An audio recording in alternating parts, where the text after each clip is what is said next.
September 11th, it struck some observers as being a little much. Rudy and CNN seemed to have quite a meeting of the minds. Rudy was now even advising Congress, just as he had earlier offered help and advice to the FBI. The story helped to focus public anger over the terrorist attack.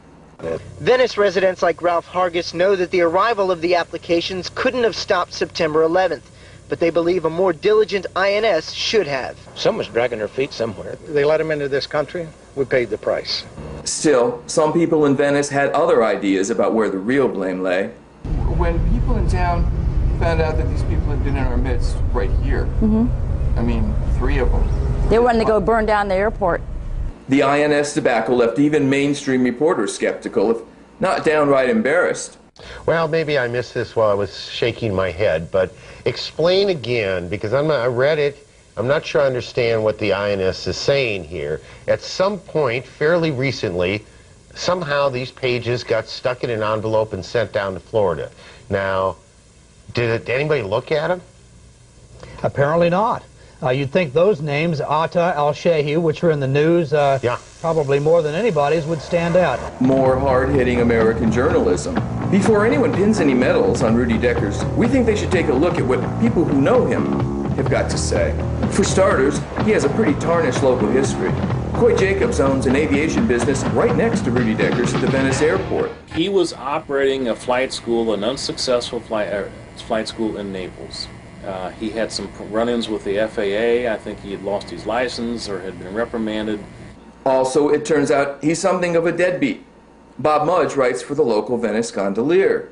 I don't think I knew anything at all about Rudy, even his taking over of Huffman, until April or maybe early May of last year, when he missed a rent payment. Or actually, I found out he was behind on several months' rent. The only, at that time, fixed-base operator at the Venice Municipal Airport was, I think at that time, 3 months behind in his rent, and had gotten a demand letter and was being threatened with eviction. There was even something strangely puzzling about the circumstances under which Deckers had purchased Huffman Aviation. They did no due diligence, to the best of my knowledge. It's a cardinal no-no. I mean, you just don't come in and buy a business like that. They blew into town. They were here a day or two, met with Stan Huffman. He named a number. They said yes, wrote him a check. Stan left. They're here. And then they notified the city of Venice what they did after the fact. And it was a shock to everybody at the airport. In fact, the city council and the city attorney, and I think even for that matter, the manager of the airport wasn't even aware of the fact, and that's a criteria. You can't transfer properties at this airport and most federally funded airports without the governing authority's approval. The city of Venice wasn't the only government agency eager to bend the rules for Rudy Deckers. Rudy is not a U.S. national citizen. He's not national. I don't believe he's a U.S. citizen. And historically, the FAA is pretty picky about who they allow to even own November registered or U.S. registered airplanes. A non-U.S. citizen cannot register an airplane in the United States, can't own it in the United States. And yet, as we will soon learn, Deckers owned not just U.S. registered airplanes, but a U.S. chartered airline as well.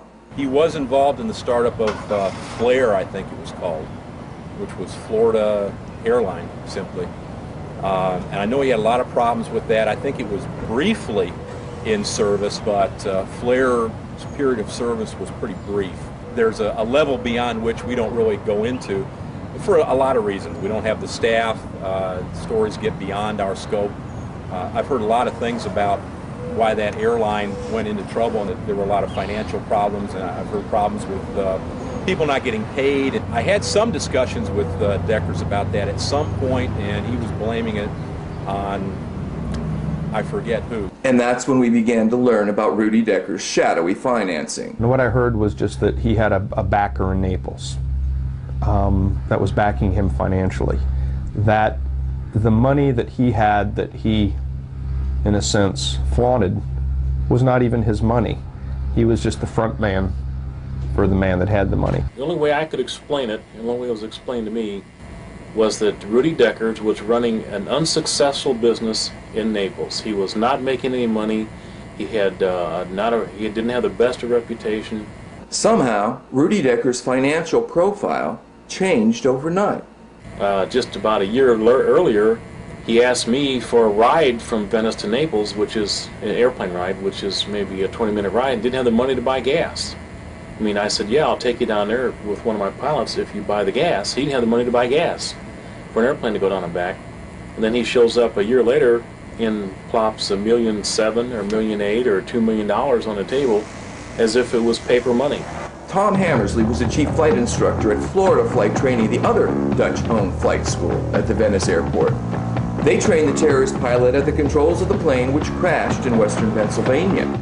I know that he wanted to buy out everybody on the block, so to speak, and have a monopoly on the airport. That was one of his goals. And I really didn't see it as anything else but a Dutch man with a French complex called a Napoleon complex. So 2 Dutch nationals had purchased flight schools at the Venice airport in the year before the terrorists began to arrive. Local observers thought that was one Dutch boy too many for coincidence. It's kind of odd because the only other flight school in town is owned by Arnie Kuthoff, and he's Dutch. I mean, the odds of that are pretty slim. And each of those flight schools was purchased in the same year, a year before the terrorists showed up. About the same time period, yeah. I've heard a lot of rumors that I haven't been able to substantiate about connections between them and other businesses here and entities and agencies outside the area. It certainly is something you'd have to say is an interesting coincidence. The notion that it is just coincidence that dozens of Arab student pilots learned to fly at 2 separate Dutch-owned flight schools at this tiny airport is called the Magic Dutch Boy theory. Just like the magic bullet theory in the Kennedy assassination, where a magic bullet was the only way the FBI could concoct a scenario which let them apply a lone nut gunman tag to Lee Harvey Oswald. The FBI's explanation of the conspiracy leading to the September 11th disaster only flies through similarly twisted logic. Consider both pilots who guided planes into the Twin Towers of the World Trade Center trained at Dutch national Rudy Decker's Huffman Aviation, which he had purchased the year before the terrorists began to arrive. The terrorist duo practicing touch and goes on Florida's Gulf Coast were soon joined by a third student terrorist pilot, Siad El Jarrah, the Lebanese national, at the controls of the plane which crashed in western Pennsylvania, making it a terrorist trifecta out at the Venice airport. He trained at the Florida Flight Training Center, newly purchased by yet another Dutch national. 2 Dutch boys buying adjacent flight schools, which shortly thereafter get overrun by terrorists as one damn Dutch boy too many, one Southern lawman told us. It's untidy. Making this even more suspicious is the fact that both Deckers and Krudoff insist they only met in Venice. Turns out they're lying. I was also the chief flight instructor down at Florida Flight Training Center, which is on the Venice airport. It's at the opposite end. And I knew Rudy Deckers. My former employer, Arne Krutoff and Rudy Deckers, are both Dutch. They go back a long time. We wanted to ask Arnie Krutoff about this, but when he visited his flight school, he tried to threaten us. It didn't work.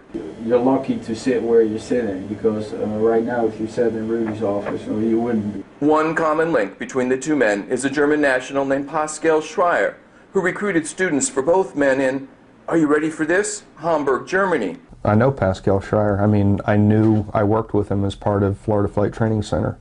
He's a German boy, and did a lot of recruiting students over in Europe, sending them over to Arne.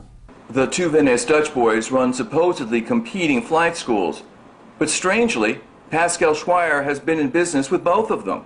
According to the French newspaper Le Monde, Swiss police questioned Osama bin Laden's older brother, Yeslam, a key figure in the family's business empire, because one of his companies, Avcon Air Charter, just happened, as they say, to have offered flight training to clients at the Venice flight schools attended by some of the hijackers. I asked them specifically what their goals were, and they said they wanted to learn to fly so that they could go fly for Saudia. For people coming from that part of the country, Saudia would be the premier airline of the Middle East. Why haven't we read about this in America's so-called free press? Why are we still accepting at face value the word of a man of such clearly dubious character? Deckers, for example, was recently forced to settle a lawsuit for sexual harassment filed by an 18-year-old girl. A former employee, it turns out she was also the Huffman employee who filed the terrorist error-filled INS paperwork. Remember, to get the visas that came back 6 months to the day after the attack?